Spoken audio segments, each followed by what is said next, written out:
O sea, para mí ha sido fácil que me estén rodando porque son mis amigos y yo estoy acostumbrado a estar con ellos y que haya cámaras todo el rato, ¿no? El ambiente es realmente, bueno, es realmente este ecosistema en el que estamos constantemente, ¿no? Ha sido un poco orgánico, que íbamos rodando sobre la marcha y montando y no nos preocupaba mucho lo bien o mal que quedara Pucho en ese momento. En su casa, en reuniones muy privadas, en celebraciones, con él en los transportes, o sea, no nos ha puesto ningún tipo de límite. Al poder acercarte tanto a alguien, pues es más fácil llegar a ver esos momentos más vulnerables que de alguna forma, si no, es difícil de capturar. Yo creo que el ADN de nuestra forma de currar es un poco precisamente esas dinámicas que se generan y que hay un periodo de beta, digamos, donde ves si funcionan y de pronto luego se ve que las extrapolamos a otro proyecto. Es algo también que es muy de Pucho, ¿no? Creo como el que nos ha inculcado mucho también la dinámica colaborativa que también se ve en el bolo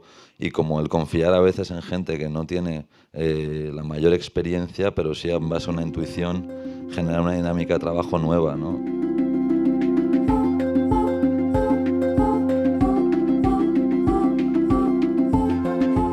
Hola, ¿qué tal? Te damos la bienvenida a Cinema al Día Podcast, el inventario sonoro de algunas de las cosas que suceden en el Festival de San Sebastián.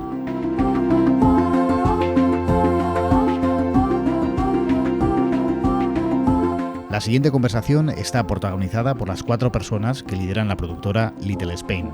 Su último trabajo, el proyecto documental Esta ambición desmedida, se estrenó en la sección Velódromo durante la 71 edición del festival.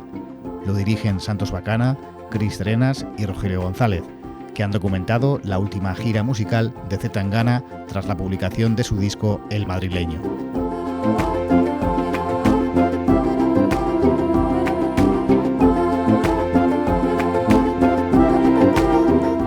La charla tuvo lugar en la Sala de Cine de Tabacalera y estuvo moderada por Amaya Serrulla, responsable del área Pensamiento y Debate y del Departamento de Documentación y Películas del festival.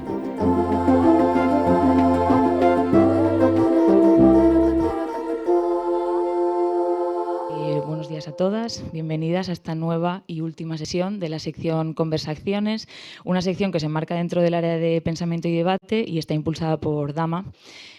Comentaba que el área de conversaciones, el objetivo principal que tiene es el de compartir un poco ideas, formas de vivir el cine y de trabajar en el cine, y que hemos sido muy afortunadas porque durante esta semana hemos tenido la oportunidad de hablar con muchísimas personas como Christian Petzold, Raven Jackson, Lila Vilés, Deborah Williams, Lola Rodríguez, gente que ha sido muy generosa al compartir la forma en la que se aproximan al cine y la forma en la que lo viven.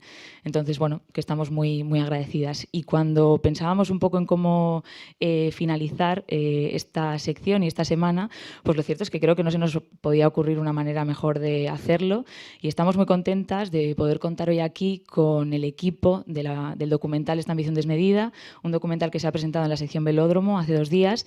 Y sin más, yo no me voy a extender mucho más. Os quiero pedir un fuerte aplauso para los directores del documental, Cristina Trenas, Rogelio González y Santos Bacana. Y el documental gira en torno a muchas personas, pero se centra en una, Antón Álvarez, protagonista del documental.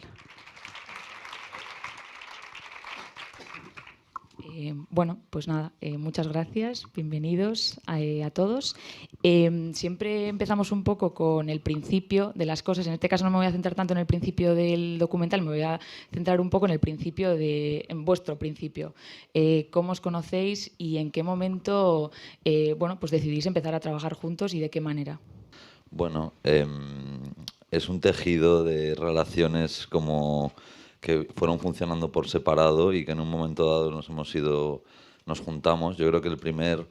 hay como varios momentos, ¿no?, en estas relaciones. El primero es cuando Roge me conoce a mí, yo conozco a Roge, que es a través de Instagram, hace ya 6-7 años, a través de una foto en Benidorm, precisamente delante de un edificio que sale en la parte 3 de Esta ambición desmedida. Y me dijo él como, ¿qué haces en mi pueblo? O algo así. Y nada, le comenté, porque yo vivía en Los Ángeles, ¿no?, en aquel momento. Entonces él vino con Pucho a Las Vegas a rodar un vídeo, me invitaron y nos hicimos amigos. Y luego ya, pues a lo largo del tiempo, fuimos volviendo a vernos entre Madrid, Los Ángeles. En esa época también yo conocí a Chris y de alguna manera necesitaba tener proyectos para atraerla hacia... O sea, yo ya en muy poco tiempo pude ver lo que Chris era y necesitaba cosas, proyectos para atraerla a que produjese todo lo que hacíamos. Y surgió el proyecto del madrileño, Pucho empezó a venir mucho a Los Ángeles, hicimos un veneno y a partir de ahí como que ya fuimos a Cuba y ahí ya como que fue la primera vez donde fuimos todo el ecosistema. Decimos mucho la palabra ecosistema, que he visto que tú también la usas. Pero no sé si es el mismo, realmente. Pero ya.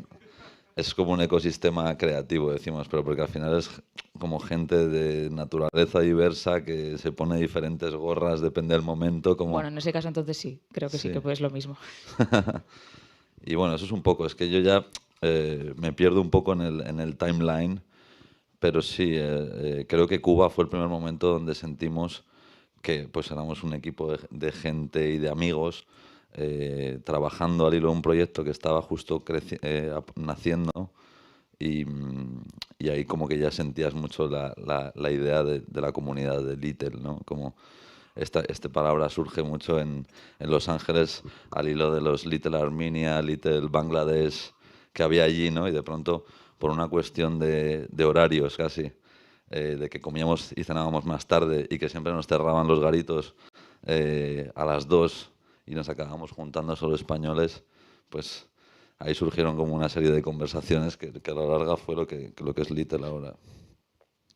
Y con respecto al documental, cuando lo vemos, hablabas ahora de Cuba, entiendo que no es lineal, no lo planteáis desde el principio, vamos a hacer un documental, vamos a grabar esto, sino que cuando lo vas viendo te das cuenta de que van pasando cosas y vosotros vais grabando sobre la marcha y también como organizando un poco la historia que vais a contar.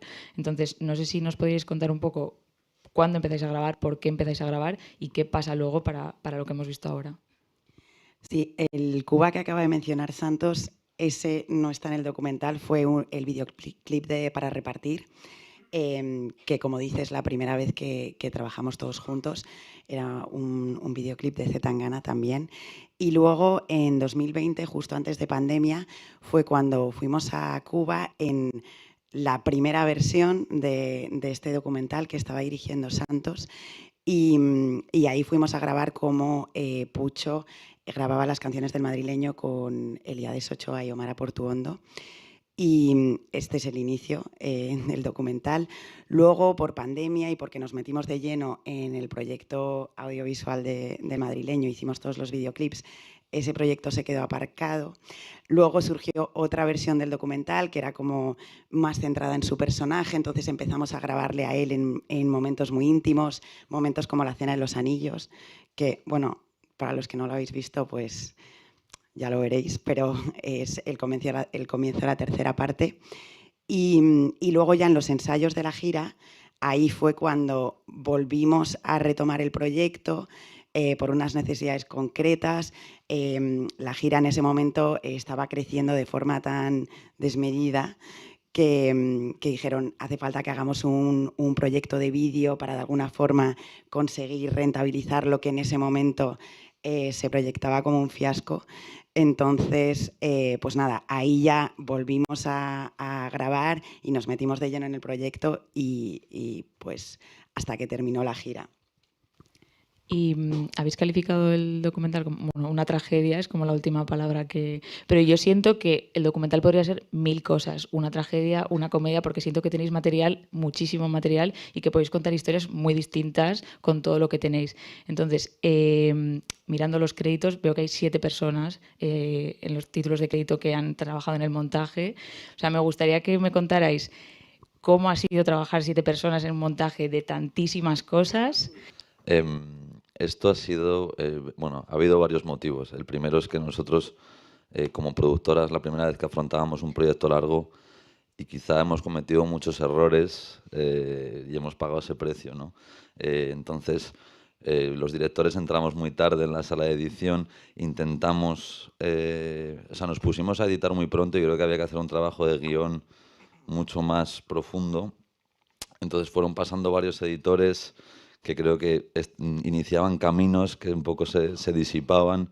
Nosotros no encontrábamos la manera de comunicarles lo que queríamos. O sea, también estoy haciendo autocrítica, ¿no? Porque al final la edición ha sido un proceso casi de un año, ¿no? Si contemplas desde el primer momento que volcamos material y se empezó a archivar todo y empezábamos a pensar en ideas. Más, perdón. Hasta que ya realmente hubo un momento alrededor de febrero que dijimos, creo que es el momento de entrar nosotros, quitarnos literalmente la camiseta en la sala de edición y pasar ahí horas como si fuese una sauna, intentando encontrar, pues eso, o seguir la historia que más nos estaba convenciendo. Y ha sido un proceso de ensayo y error muy largo y muy bonito también. Para mí, yo se lo comentaba a ellos, como creo que ha sido la vez que más he aprendido en los últimos años desde, o sea, no sé, desde selectividad quizá.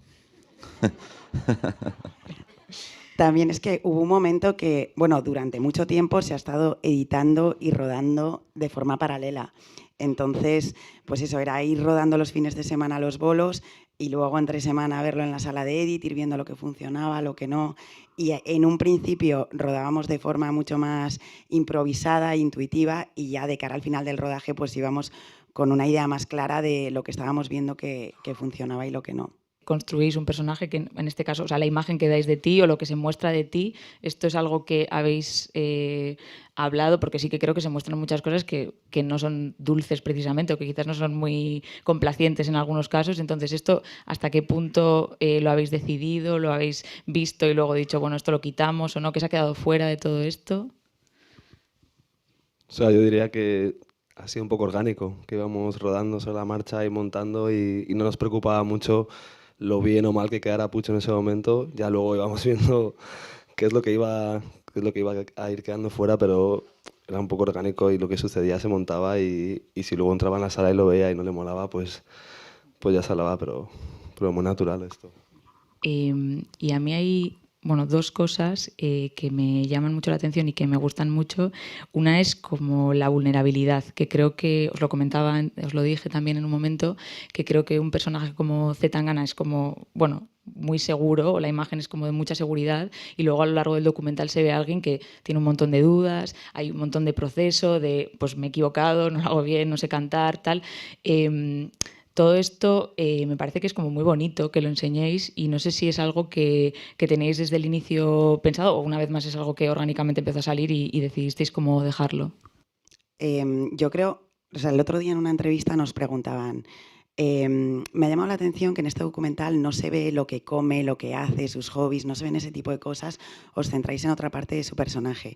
Y pensándolo creo que es también porque al ser muy amigos suyos y trabajar juntos y conocernos muy bien, hay muchas cosas que hemos obviado, porque para nosotros pues eran tan obvias y las conocemos también que decimos, bueno, esto no hace falta. Entonces creo que eso también nos ha ayudado a centrarnos o a querer resaltar aquello que va más allá de lo más superficial. Y también pues eso, ayuda mucho el hecho de que hemos tenido mucho acceso, hemos estado pues en su casa, en reuniones muy privadas, en celebraciones, con él en los transportes, o sea, no nos ha puesto ningún tipo de límite. Entonces, al poder acercarte tanto a alguien, pues es más fácil llegar a ver esos momentos más vulnerables que de alguna forma, si no, es difícil de capturar. Pero bueno, es lo que dice el niño de Elche en una de sus primeras intervenciones, que hace muy grande a un artista el poder enseñar precisamente esa vulnerabilidad. Dice eso y juntarte con gente más inteligente que tú. No sé por cuál lo dices. Eso también. Y al hilo un poco de esto de estos retratos que tenéis a lo largo de todo el documental, se repite mucho de forma verbal la importancia del grupo, de estar todo el rato rodeado de tus amigos, de que te digan cosas que no quieres oír, de que no es solo una cosa de una persona, que el éxito de todo eso es que haya muchas personas que estén trabajando para lo mismo. Y a mí sí que me gusta mucho esta idea de que lo trasladáis también a lo formal y hacéis estos como bueno, no sé, como mini retratos de diferentes personas, que además creo que, bueno, yo no los conozco, pero como que el estilo cambia de repente y como que hay algo como visualmente que cambia en función de la persona con la que estáis hablando. Y sí que me gustaría que nos contarais, bueno, cómo pensasteis en esto y por qué o sea, algunos están, otros no. O sea, yo sí que creo que al final está como equilibrado y todos tienen como un momento y creo que sí que al final acaba como viéndose que todo forma parte como de un grupo. Pero, bueno, ¿cómo habéis trabajado todo esto? Pues, o sea, todos los personajes que salen y los que no salen son muy importantes y nos inspiran muchísimo, pero es verdad que hay algunos que dan mucho mejor y que resuelven mucho más la papeleta. Y ha sido apostar por estos y dejar a muchos fuera, es algo que nos da mucha pena. Y es curioso que justo anoche estábamos comentando sobre un poco la posible reducción para Seguir los editando cines. todavía, como que no. Estábamos como, bueno, ahora que hemos visto, como si todavía quedasen 2 meses, ¿no? Como, ahora que hemos visto el velódromo, quizá podemos hacer unos cambios aquí y ahí y ahí. Que tenemos 2 días para hacerlo, que son mañana y pasado. Y debatíamos sobre si quitar algunos de esos personajes porque quizás no aportaban a la historia, pero a la vez decíamos como esto es un poco nuestro sello Little y también lo que añade a la historia fuera de esa narrativa. Entonces estamos como, no sé, dudando quién sale y quién entra de esos que han quedado. Bueno, no, solo como añadir eso, que al final la gira estaba repleta de estos personajes que tienen mucha importancia, que son cada uno dentro de su universo, ¿no? El niño de Elche, pues dentro de su mundo es un personaje brutal. La húngara, ¿no? Si te vas como más al mundo 2000 es un icono gigante. O sea, hay un montón de estos personajes que nutren mucho tanto el bolo y que amplían también el universo del documental, yo creo. Es difícil perder alguno. Yo creo que de esos no. También la forma en la que surgen estas cosas muchas veces no eran programadas. Por ejemplo, el niño de Elche fue un día que no estábamos muy seguros de qué quedaba por rodar en ese día en los ensayos y teníamos ahí a Paco y teníamos un descampado con Cardos y había ahí como una combi bastante interesante. Entonces ahí Trenas fue como, venga, vamos a llevárnoslo para allá y que nos tire su magia y así surge su magia. En realidad al niño de Elche no hay que darle mucha cuerda, le sueltas un par de tal. Sí, nosotros estas partes las llamábamos mundo onírico y eran las partes que Roge más promovía. Entonces, claro, al final estábamos rodando muchos códigos, estaba como toda la parte reality de seguir a Pucho, los mundos oníricos que siempre se inventaba Roge y bueno, otros muchos formatos que hemos ido probando. Y respecto a los personajes, también sí, muchísimos se nos han quedado fuera, porque la verdad es que era una gira de mucha gente, pero bueno, faltan momentos con Las Carmona, con Johnny, con Canelita, había muchos personajes más, la verdad. Y todos venís como de backgrounds como diferentes. No sé si ha sido vuestra primera incursión en el mundo como del documental. También creo que es un proyecto como muy grande para empezar. Entonces, no sé cómo ha sido, cómo os habéis enfrentado como a este nuevo formato, porque yo sí que creo que hay algo como muy que estáis consiguiendo como poco a poco, que visualmente sí que es reconocible todo, da igual que sea un videoclip, sea un documental, sea una gira, al final hay algo que sí que es como muy distintivo, pero entiendo que el medio es distinto, o sea, que la forma es distinta, entonces no sé cómo os habéis enfrentado vosotros a esa forma de trabajar o al documental en este caso. Yo pienso, o sea, se me ha venido a la cabeza que honestamente ha sido por el no saber todo lo que implicaba que hemos podido como ir metiéndonos y luego resolviendo, ¿no? Pero incluso desde que se inició fue de la noche a la mañana, ¿no? Volvíamos de terminar el último videoclip del álbum y de pronto estábamos en una llamada en el coche de en 2 semanas empieza los ensayos. Al día siguiente estábamos rodando. Ostras, o al día siguiente. Pues sí, o sea, como entonces no hubo tiempo de procesar ni de pensar. No hubo tiempo de preparar ni de dimensionar lo que se venía encima y menos mal, porque creo que si nos hubiéramos parado a pensarlo... Se nos habría hecho bola. No lo hubiéramos hecho. Y el trabajo aquí habéis presentado una versión, todo junto, vamos a decirlo, luego se va a dividir por partes. El hecho de hacer formatos distintos también a la hora de... O sea, entiendo que todo el rato es el montaje lo que tenéis como en la cabeza para luego hacer este tipo de versiones, pero esto cómo lo habéis... cómo lo habéis planteado y cómo lo habéis trabajado. ¿Habéis dejado algo fuera? ¿No? ¿Todo es lo mismo? No se puede hablar. No, aquí ha llegado todo el concepto serie, pero sí que es verdad que para un visionado en el velódromo, con tanta gente, sí que habría agradecido más un visionado un poquito más corto, que yo creo que es el que tendría sentido que fuese a los cines. Pero de cara a la plataforma sí que me parece guay, ¿no? Como tener, o extenderte incluso más y recuperar cosas de Canelita y de cosas así que no han salido. Van a hacer 2 montajes, uno esta tarde y otro mañana. No sé si alguien tiene alguna pregunta, está hiper oscuro, no veo nada, pero ahí. Yo no tengo una pregunta, lo que tengo es un reto. Primero, en el velódromo, las 2 horas y pico, me hubiera aguantado otras 2 horas más porque era maravilloso y la gente al final se quedó todos aplaudiendo, los 3.000 espectadores estaban allí, maravilloso y tal. Quizá para una sala de cine, que lo vas a ver más pequeño y tal, a lo mejor sí se podía hacer un montaje un poco más abreviado, que eso está bien. Pero yo lo que pasa es que la gente sale del velódromo y dice, ¿y qué es eso del madrileño? ¿Qué es esa gira maravillosa? Entonces yo lo que propongo es que mañana entréis en la sala de montaje, pero en vez de arreglar esto, a empezar a montar un documental que se llame El Madrileño, que sea la gira y los videoclips. Creo que tenéis un material que es un tesoro, Bueno, pues. es un tesoro, y yo creo que tenéis que hacer eso, pero empezar mañana. Tote, tenemos que ya... O sea, también Donostia ha sido un ritual de paso para salir del madrileño, como nos volvamos a meter ahí dentro. O sea, puede ser duro, pero sí, no. El Pues bolo si no, sí que... Si no, buscar a alguien que lo haga. Pero Eso es que, sí. es que tenéis un Eso tesoro, sí. es que tenéis un tesoro, es que es un tesoro eso que tenéis Yo ahí. sí que creo que el Y bolo es... hay miles de personas que están deseando, que no tuvieron la fortuna que hemos tenido nosotros de ver el espectáculo y que están deseando ver qué es esa maravilla. Porque el madrileño está a la altura de los mejores shows de los teatros de Las Vegas, que están 20 años todos los días poniéndose. Entonces, yo creo que eso es algo que es un delito, no compartirlo. Totalmente. Pues nada, otra gira para grabarlo. Pues nada, otro año de Edit. Hola, lo primero de todo que me encanta vuestro proyecto, sobre todo Little Spain, y que os quería preguntar, ahora después del documental, ¿tenéis pensado hacer ficción? ¿Qué es lo que queréis ahora dirigir vuestra productora? Porque me parece impresionante todo el proyecto y las colaboraciones que tenéis entre vosotros, así que, ¿qué es lo que podéis dar ahora? Yo soy un bocas y no debería decir nada, pero sí, o sea...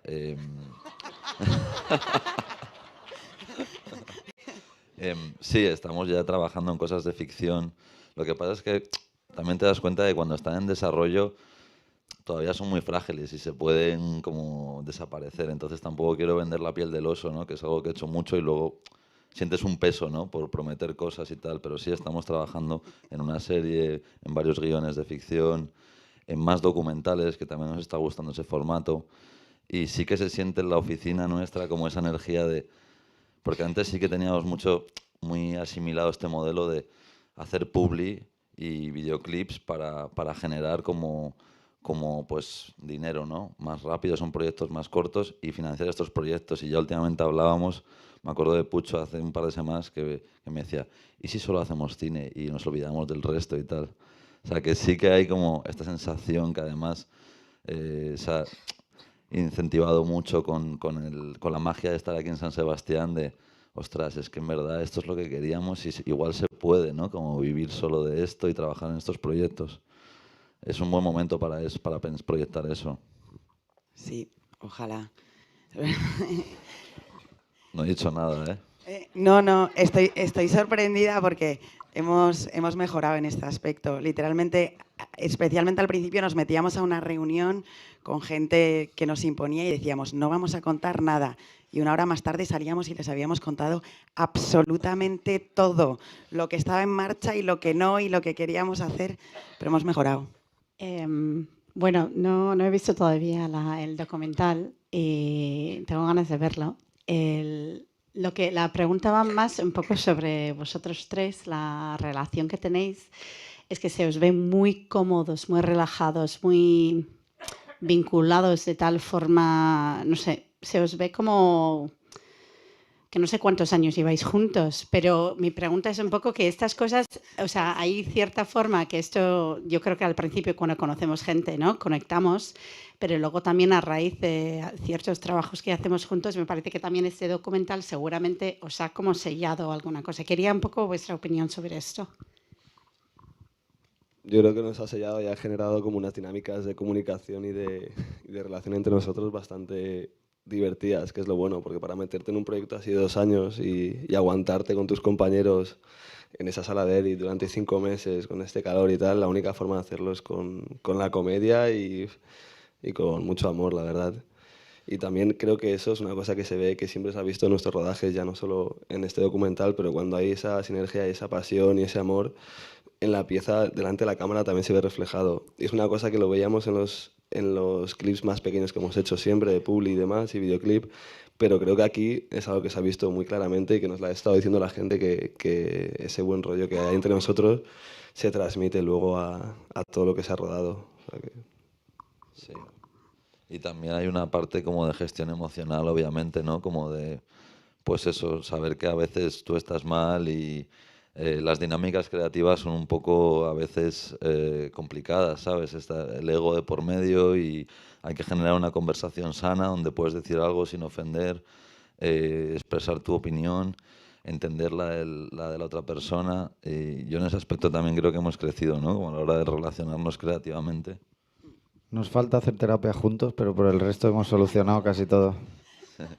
No, nada, que sí, creo que también es un privilegio increíble poder trabajar con amigos y eso lo ha hecho mucho más fácil. Lo hemos dicho mucho estos días que de no haber hecho, o sea, de no haber...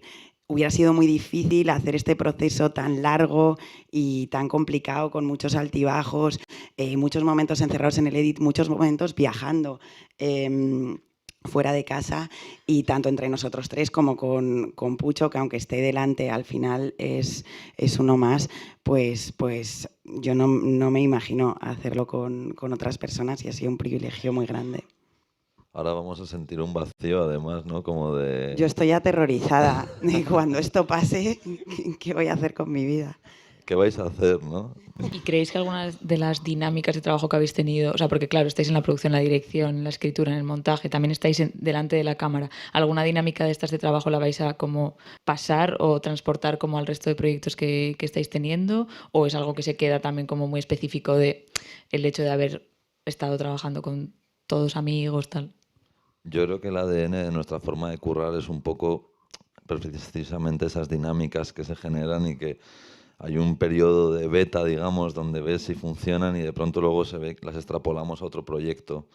Es algo también que es muy de Pucho, ¿no? Creo como el que nos ha inculcado mucho también la dinámica colaborativa que también se ve en el bolo y como el confiar a veces en gente que no tiene la mayor experiencia, pero sí en base a una intuición generar una dinámica de trabajo nueva, ¿no? Hemos codirigido esto 3 personas, lo ha producido Chris, ha habido un montón de profesionales involucrados y no es como un diré de foto concreto, por ejemplo, ¿no? Sino como pues ha habido 2 principales y luego otras unidades y trabajo material de pues Rocío, que es la novia de Pucho, u otros cámaras amigos. O sea que sí que creo que vamos viendo formas de trabajar. Bueno, en primer lugar, felicidades por un lado por esa gira maravillosa que tuvimos la oportunidad de ver en Bilbao. Salimos muy arriba del concierto. Felicidades también por el documental. He tenido ocasión de verlo y también es una maravilla. Concuerdo con lo que dice el compañero de que hay que hacer... hay que seguir haciendo, tenéis que seguir mostrándonos material. Yo quería preguntarle más bien a Antón, porque habéis hablado de vulnerabilidad, habéis hablado de terapia, habéis hablado de... ¿Cómo gestionas tú todo esto? ¿Cómo, no? Por un lado, el estar haciendo una gira que está ahí como... Y por otro lado, que te estén grabando todo el rato, que estés como en el foco. Tengo curiosidad, la verdad. O sea, para mí ha sido fácil el que me estén rodando porque son mis amigos y siempre yo estoy acostumbrado a estar con ellos y que haya cámaras todo el rato, ¿no? Entonces yo no he sentido, hay un momento que no sé si ha acabado en este edit, en el que me pregunta Chris que qué tal llevo lo de las cámaras y digo, pues realmente no lo he notado, porque un día estábamos rodando y me enfocan a mí la cámara y al día siguiente el mismo DP, el hermano de Trenas, se gira a rodar una cosa que quiero rodar yo y como que el ambiente es realmente... bueno, es realmente este ecosistema en el que estamos constantemente, ¿no? De hecho, nos robamos material unos a otros para cada proyecto, ¿no? Es como, ¿esto que rodaste este día lo vas a utilizar? Porque Iñaki ya lo ha montado y nos viene muy bien. Entonces es como... en ese sentido no lo he notado. Cuando tuve que enfrentarme a los edits, sí que tuve un poco bueno, esta sensación de a mí no me gusta exponerme. Y tuve este pensamiento de si sabes perfectamente que no te gusta exponerte, ¿por qué no pusiste? O sea, se te ocurrió a ti, ¿sabes? Entonces, sí que he tenido algún problema con eso después, bueno, o problema o inseguridad o lo que sea, pero durante el proceso no, porque convivimos mucho y es eso, siempre estamos con las cámaras por delante. Esta pregunta va para tu Pucho. Bueno, primero decir que Cristina se equivocaba antes. Sí sabemos que haces muy bien el pescado. O sea, que eso es algo de tu comida que conocemos. Pero la pregunta va, tú estás acostumbrada a interpretar delante de miles de personas y es una cosa habitual en ti. Entonces, ¿qué sentiste anteayer en el velódromo? Que no estabas interpretando, sino que estabas mostrándote, presentándote ante miles de personas y tú eras uno de los espectadores. ¿Qué sentiste durante la proyección del velódromo ante 3.000 personas? Pues me daba un poco de vergüenza, pero luego también me sentí bien. O sea, de alguna forma yo siento que hay un concepto que era la base de la gira, que era porque estaba junta toda esa gente y si tenía sentido que toda esa gente estuviese junta. Y al ver cómo reaccionaba la gente, al resto de personajes también, a la interacción, por ejemplo, cuando sale la húngara y todo el mundo se puso a aplaudir, como que ahí hay algo que a mí me refuerza, ¿no? Como que las intuiciones que yo tenía de que juntar todo eso tenía un valor, pues que estaba bien, ¿no? Y las partes en las que salgo más cabreado o las partes más íntimas o las partes que menos me gustan, pues estaba mirando el partido del Celta y disimulaba. Hay algo que mencionas tú, creo, en un momento en el documental cuando estáis en Benidorm, que estáis al lado de un edificio y dices esto es como un poco como nosotros, como high and low. Morirá en el siguiente edit. Ah, vale. Ya veremos. Yo eso lo quiero dejar. ¿Qué pensáis? Yo también. ¿Os gusta lo del A mí me premio parece que Bacana está, o no? sí. Está guapa, que sí. Bueno, A ver si claro, ya. ha quedado claro, creo. Pero en cualquier es caso... una firma, ¿no? Es un tag. Bueno, pero sí que me gustaría que nos contarais un poco cuáles son como las influencias y cuál es como un poco vuestra... No sé si es cultura cinematográfica, porque lo que hay que llevarlo... O sea, creo que cada uno puede tener cultura de muchas cosas que luego puede llevar al cine, pero sí que, sí que creo que esa combinación se ve como en muchas cosas y me gustaría que nos contarais un poco de dónde bebéis a la hora de construir como el universo visual. La de Chris, que creo que es toda la historia del cine, o sea, no conocemos a nadie que sepa más de cine y más películas que Chris. Luego yo estoy un poco más limitado en términos de referencias, o sea, pensando en lo de Benidorm, pues se me viene a la cabeza pues cosas muy pop, ¿no? Que Valerio Lazarov, en su momento Valdelomar también, como cosas, no es pop, pero como, ¿me entiendes? No sé, ¿qué más puedo asociar a eso? Sí, Manolito a Fotas de alguna forma también fue muy fundacional. Pero también para ti, y esto es como dice yo siempre mis referencias son el cine, pero yo también con Santos he aprendido mucho. Tu referencia también es lo que vives, ¿no? Tu infancia, tu abuelo, la arquitectura. Sí, está más ahí, pero es que suena raro, ¿no? Decir que no, No, tienes no, referencias. pero yo creo que es interesante también, o sea, porque no tienes por qué siempre al final citar como personas, ni películas, ni Exacto. todo que hayas visto, o sea, en realidad luego tú puedes traer muchas cosas, entonces que sí que un poco que, sí, que nos contéis como que es, no sé, esto igual suena un poco así, pero lo que nos inspira para luego poder... Sí, en mi caso es lo que ha hecho Chris un poco. Pero es interesante el de Roge, por ejemplo, porque tiene otro background, ¿no? O sea, que no puedes contarlo tú en más profundidad, pero Roge viene, es como en un momento dado ha sido como el principal director, aunque en el mundillo se llama videógrafer, que suena un poco peor, del patín, ¿sabes? Del mundo del skate, que es un mundo del que han venido un montón de cineastas ya en Estados Unidos, ¿no? Como Spike Jonze, por ejemplo, ¿no? Entonces vienes con una cultura que me recordó mucho al universo de Valdelomar, precisamente, ¿no?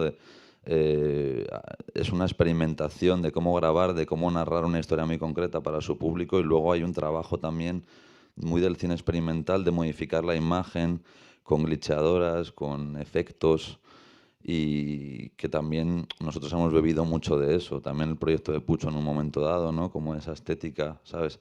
Que ha tenido una influencia, que es algo de la calle que ha tenido un efecto en la cultura visual, sobre todo muy del mundo del videoclip. Yo quería preguntaros, ahora que estáis aquí en San Sebastián, ¿cómo está, o sea, también desde que empezasteis a hacer el documental, cómo está siendo vuestra relación con la industria? ¿En qué momento entra Movistar? ¿Qué conversaciones estáis teniendo ahora con otras productoras? Si lo estáis llevando más a un lado independiente. Y luego para Pucho, que también había tenido relación el año pasado, al menos en estreno con la industria, ya que habían estrenado Un año y una noche y Isaac La Cuesta. ¿Cómo fue estar ya en la ficción a nivel de cine? Que imagino que también te lo hayan preguntado muchas veces. Gracias y felicidades. Pues estar con Isaki para mí fue un honor muy grande, porque es un artista genial, tanto él como Isa, y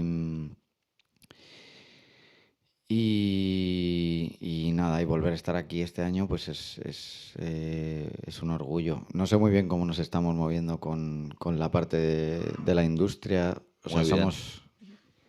No, honestamente muy bien. Lo estamos haciendo muy bien. Sí, es verdad. Y está muy bien decirlo. Pues yo lo siento, Chris, que es la que más nuestra representante de el ala del estudio de Little Spain. Yo siento, o sea, ayer ya es íntima de Pepa Blanes, no es la industria, pero es importante tener a la prensa de tu lado, y se ha visto claro con ese artículo, con ese machetazo que nos han metido los del País, que está bien tener a la prensa a un lado, pero también con todas las productoras, con las plataformas nos llevamos genial, hay una relación guay. Y en ese aspecto yo siento que ya, o sea, que muy bien. Y aquí en San Sebastián, Chris ha tenido reuniones con productoras también de fuera, americanas, como que hay interés, y o sea, acabaste dando un paseo por la playa con la de Pastel Films. Yo creo que eso es como que lo estamos haciendo muy bien.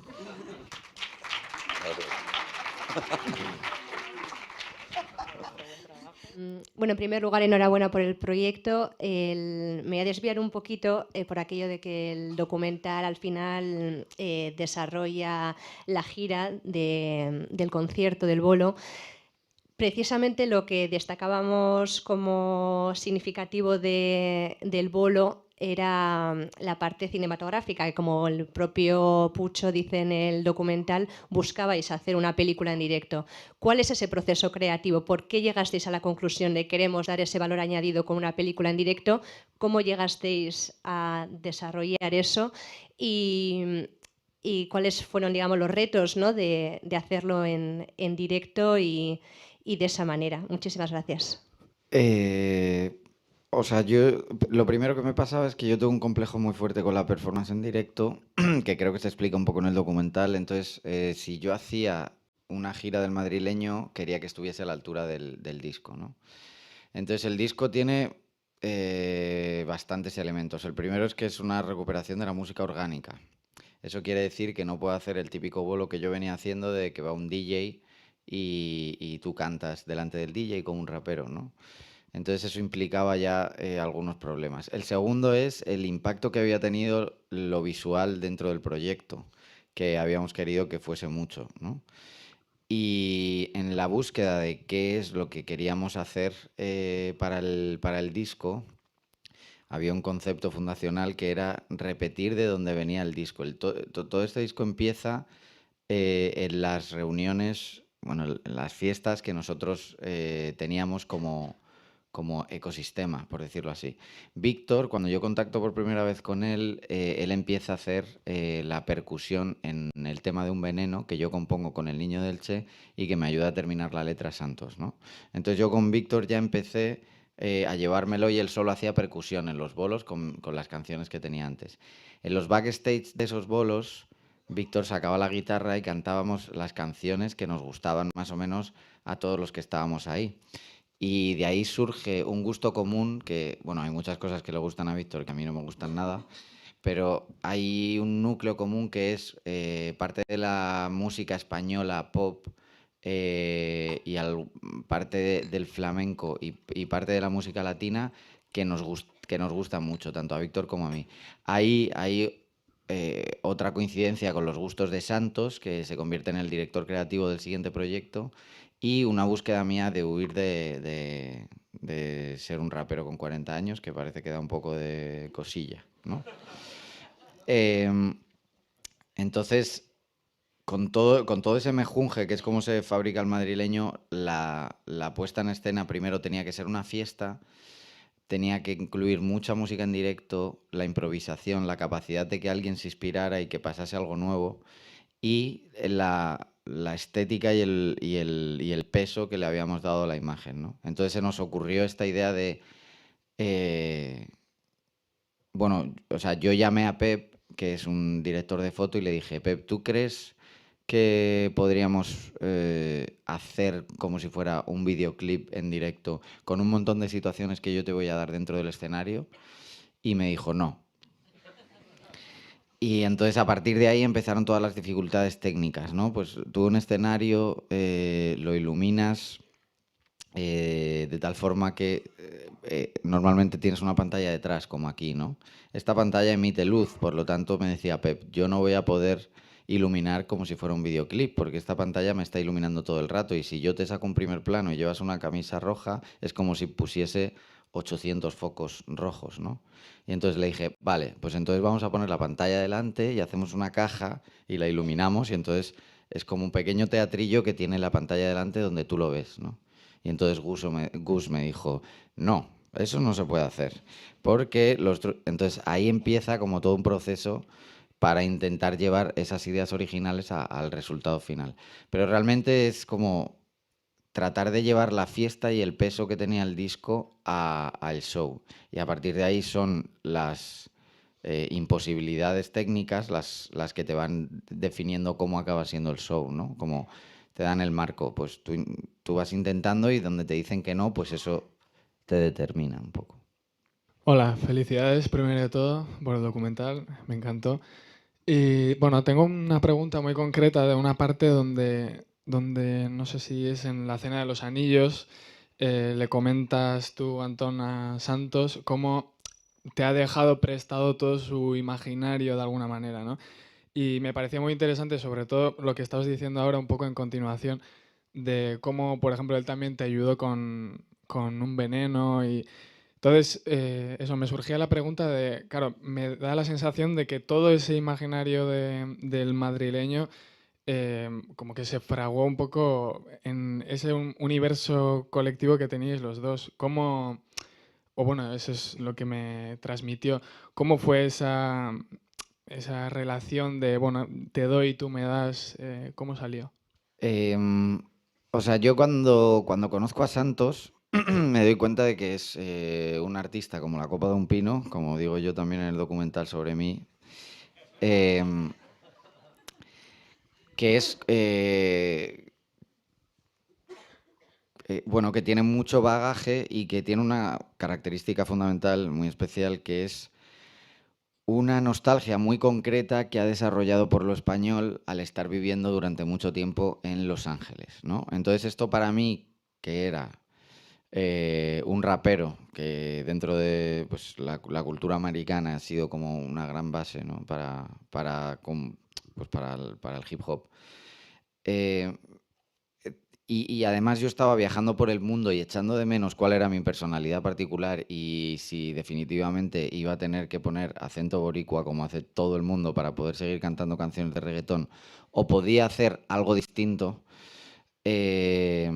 También yo estaba en una búsqueda de qué canciones a mí me gustaban de verdad, qué era la música que se escuchaba en mi casa cuando yo era joven, porque digamos que hay toda una parte de mí, de música que yo había escuchado y qué tal, que yo había estado como ocultando en el estudio, ¿no? Y de repente yo era un rapero purista como si mis padres escuchasen Aretha Franklin en casa, ¿sabes? Y no, escuchaban Ketama o escuchaban otra cosa que no era, no sé, Milladoiro, ¿sabes? O sea, no tenía nada que ver con toda la cultura americana. Entonces, cuando le conozco a él, digamos que ha destilado esa nostalgia y una forma de mirar a España que es mucho más sexy que la que yo tengo desde España. A mí de pequeño, cuando yo veía una bandera de España, me resultaba agresiva. O sea, a mí me recordaba a ser un facha, ¿no? Y los valores españoles, que en el fondo sí me gustan, parecía que no me tenían que gustar. Esto es muy típico, que lo hemos hablado nosotros mucho, que es esta gente que no se siente orgullosa de su pueblo de Cuenca y que quiere ser de Londres, porque parece que mola más, ¿no? Que esto es muy de nuestra generación y muy de los hipsters y muy de cómo nosotros crecimos pensando que las cosas que no molaban, ¿no? Entonces, cuando conozco a Santos, él tiene destiladísimo como toda una poética de lo que sí que mola de España y donde eso se junta con cosas que son cool y que son culturalmente trascendentes en Latinoamérica y en Estados Unidos, ¿no? Entonces yo le veo a él y digo, ah, claro, o sea, todas estas dudas que yo tenía son esto, ¿no? Es esto. Y entonces a partir de ahí empieza un diálogo en el que intercambiamos pues influencias, cosas que nos gustan. A mí me gusta más, creo que a él, el flamenco más hondo. A él le gusta más la copla, a mí me gusta más los boricuas de Nueva York, a él le gusta más Cuba y el comienzo de todo eso. Y ahí hay un intercambio, ¿no? que acaba formando el imaginario total del madrileño. Hola, bueno, yo no he visto el documental todavía porque no he podido. Pero me gustaría saber un poco cómo es vuestra visión, porque bueno, desde después de la pandemia el formato videoclip está desapareciendo, sobre todo por formatos mucho más pequeños como que se distribuyen mediante TikTok y demás. Y vosotros habéis arriesgado ahora y habéis hecho un formato más largo, que es un documental. Y bueno, y hay un montón de artistas que están implementando y dando o sea, dando importancia al visual, al vestuario, a la escenografía, bueno, a un montón de cosas. ¿Cómo creéis que esto puede funcionar para que el visionario de un artista no se quede solo en Instagram? ¿Y a dónde creéis que va a ir el videoclip? Sobre todo para artistas que son pequeños, que no pueden obtener pues un dinero porque no están con majors. Y bueno, esa es la pregunta. Gracias. O sea, lo de estar con majors ya no es algo necesario, por decirlo así, ¿no? O sea, estamos en la época en la que más artistas independientes consiguen contratos solo de licencia o solo de distribución y que gracias precisamente a las redes sociales, pues la gente se hace famosa muy rápido y le conocen en un montón de sitios. Respecto del consumo de la música a partir de las redes sociales, o sea, no tengo ni idea de cómo va a evolucionar, pero es otra cosa distinta a cómo entendemos la música, ¿no? O sea, una cosa que te hace gracia en TikTok, no sé si es una cosa por la que tú pagarías una entrada para ir a ver, ¿no? Y que te gaste. Y un día, una tarde, te arreglas, vas con tus colegas, haces una cola y vives una experiencia colectiva en la que ves un bolo, ¿sabes? O te lo pones para estar más a gusto en tu casa, para sentirte bien. El TikTok y las redes sociales tienen mucho más que ver con el consumo. Y creo que las plataformas se están empezando a convertir en algo así parecido. En un consumo un poco más frenético, más hiper, ¿sabes? Y no sé cómo va a acabar eso con la idea que tenemos normal de la música. Para mí la idea de la música es que tú cantas una canción y otros la cantan y luego después de otros años otros la cantan y esa canción te recuerda a cuando la cantabas en otro lado. Eso es, pero no sé si el TikTok te permite eso, ¿sabes? Pero no crees que, porque ayer lo hablaba con Kigo, ¿no? Como que es verdad lo que dices de que el videoclip está como un poco bajando en repercusión y que TikTok por contra está creciendo, pero que tiene que empezar a haber como herramientas de la cultura cine que entren en TikTok, ¿sabes? Como que TikTok empieza a utilizar, que haya creadores que utilicen esas herramientas para sus TikToks, para que sean diferenciales, porque al final TikTok ahora mismo es un patrón súper algorítmico, repetitivo, de cosas que funcionan y se imitan, ¿no? Y entonces creo que a lo mejor es interesante pensar en, o sea, simplificado sería un videoclip para TikTok, ¿no? Pero que tenga como otros, que no sea... O sea, creo que se han hecho, que se han hecho intentos y hay gente tratando de hacer como experiencias estéticas poderosas que se ajusten al formato. Pero ya es que el formato en sí te obliga a, ¿no? Como a que sea rápido y que cambies a otra cosa y no sé. ¿No os pasa que cuando estáis en TikTok de repente ha pasado 1 hora y media y no te acuerdas de nada de lo que has visto? Entonces ahí hay algo que tiene que ver con la forma de cómo lo consumes, que es totalmente distinto a cómo solíamos consumir las películas, ¿no? Y con las plataformas a veces pasa un poco eso, cuando te das un atracón de serie y también te pasa un poco eso, que no te acuerdas y dices, sí, sí, eso me lo he visto entero. Y como no sé si da tiempo a procesarlo, ¿sabes? No sé qué va a pasar con lo de los videoclips, pero yo también estoy de acuerdo en que está un poco de capa caída. Lo siento por lo que te conlleva de trabajo. Yo ya soy cineasta de... Bueno, lo primero, enhorabuena. A mí me encantó el documental. Pero sí que es verdad que salí como con muchísimas ideas, entre ellas pues el valor del éxito como algo personal, como algo comercial, la ambición como algo positivo, negativo, las relaciones personales, la comunicación. Y quería preguntaros, después de vosotros haberlo vivido y haberlo grabado, ¿cuál es el tema principal con el que os quedáis? ¿Cuál es vuestro valor que habéis aprendido? Le hemos dado muchas vueltas a esta pregunta en la sala de Edit y bueno, creo que muy en línea del título sí que había algo de... Hemos hablado mucho, por ejemplo, del inconformismo crónico, ¿no? De esta faceta de Pucho, de siempre buscar el siguiente reto, de sentirse incómodo en la comodidad, de algo, una ambición creativa muy grande y todo lo que eso conlleva y cómo se traduce eso en el aspecto financiero, en el aspecto de producción, en el aspecto humano, en las relaciones laborales con el resto del equipo. Creo que esa fue una de las primeras ideas, ¿no? que nos gustaron, pero sí que es verdad que hubo un momento bastante al principio que hicimos un visionado con un editor cuya opinión respetamos mucho y nos hacía precisamente esta misma pregunta y desde entonces creo que le seguimos dando vueltas. Sí, a mí me pareció muy académica, en verdad, ¿no? Como tenéis que saber cuál es el tema. Sin el tema no podemos empezar.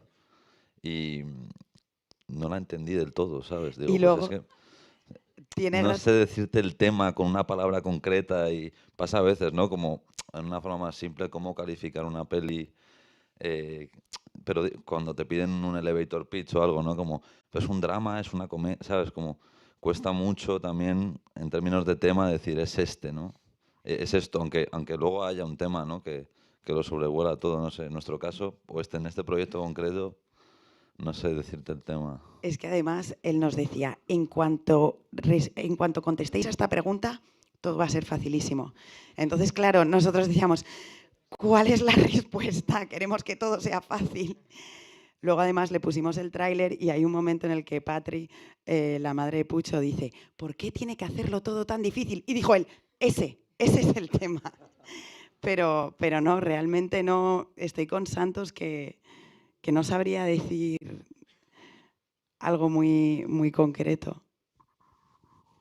Y para acabar, algo que se repitió en la rueda de prensa en algunos momentos era como que este documental y la presentación aquí daba fin como a un periodo o a una época, vamos a decir, y que da inicio a otra nueva con todo lo emocionante que esto trae. Y así, por darle un poco de épica al final, sí que me gustaría que nos dijerais qué os gustaría que pasara como a nivel cinematográfico en vuestras carreras a partir de ahora, como un deseo que tengáis que os gustaría que sucediera, sin desvelar nada concreto. Puede ser etéreo. A nivel personal. No, profesional. No, pero individual o como... Lo que... Yo quiero tener un programa de cine y hablar de cine, creo. ¿Qué iba a pasar? Creo que me gusta hacer películas, pero creo que soy muy buena consumidora. Entonces, sí, a nivel personal me encantaría que eso pasase. Tenemos que hacer un talk show de trenas. Creemos que hay un buen hueco ahí. Para mí personalmente es hacer cine y bueno, también continuar con la publi y quizás el videoclip, que sí que es algo que está cayendo, que justo ahí en el coche hablábamos que es algo que está muriendo y que nos duele un poquito, entonces a lo mejor encontrar una nueva fórmula de trabajar con la música tal y como lo hemos hecho sin tener esa idea previa, pero sobre todo hacer cine y hacer intentar emocionar a la gente, que es una cosa que a veces con el formato corto es mucho más complicado, y con el formato largo vimos el otro día que cayó alguna lagrimita por ahí y esto nos hizo, o a mí por lo menos me hizo muy feliz. Entonces continuar con esto. Yo quiero que Santos haga su peli de una vez. Y a mí también me gusta la idea de dirigir y escribir y aprender a escribir películas, ¿no? Identificar temas y me interesa mucho el guión y la dirección, sí. Y yo me quiero ir a escribir con Clara Roquet, que es con quien estoy escribiendo el guión. Quiero conseguir como un mes, al menos fuera de Madrid, que es el sitio más imposible que he visto para escribir. Y pues eso, terminarlo plácidamente, darle unas vueltas y disfrutar del proceso, ¿sabes? Creo que el docu ha sido tan exhaustivo y tan complicado a ratos, sobre todo en la parte de edición, que hemos crecido mucho y también ahora tengo como esa estamina, como esa energía de, pues eso, que me siento capaz, que luego hay veces que te haces más pequeño, ¿no? Y que lo ves gigante y ahora lo veo más cerca y también siento que antes tenía una historia, pero ahora sí que siento que tengo las herramientas para contarla mejor, entonces como que me apetece mucho eso, sin descuidar la parte que ha dicho Roge. También nos gusta, a mí me gustaría hacer buena publicidad, tenemos ideas de hacer cosas de publicidad que puedan ser interesantes, como por ejemplo lo que ha hecho Pucho del Celta, el himno, ¿no? Como ideas más, campañas directas con marcas, sin tanta intermediación y que vayan más directas a la emoción. Creo que ahí también tenemos un pase y que es algo que está en nuestra naturaleza. Y entonces eso, y la música. También hay que seguir manteniendo la música viva de alguna forma y como presente en nuestras vidas, porque ha sido un vehículo muy importante para nosotros. Pero luego no es fácil también encontrar como proyectos musicales que te apasionen al nivel que fue el madrileño en su día, ¿no? De decir, es que dejo mi vida, ¿no? En Los Ángeles para trabajar en esto, porque creo en ello y me parece brutal. Entonces, bueno, pero sí, estar cerca de la música, ¿no? Y ver ahí que se pesca. Bueno, pues esperamos todos los proyectos pronto. Muchas gracias. Eskerrik asko guztioi. Gracias.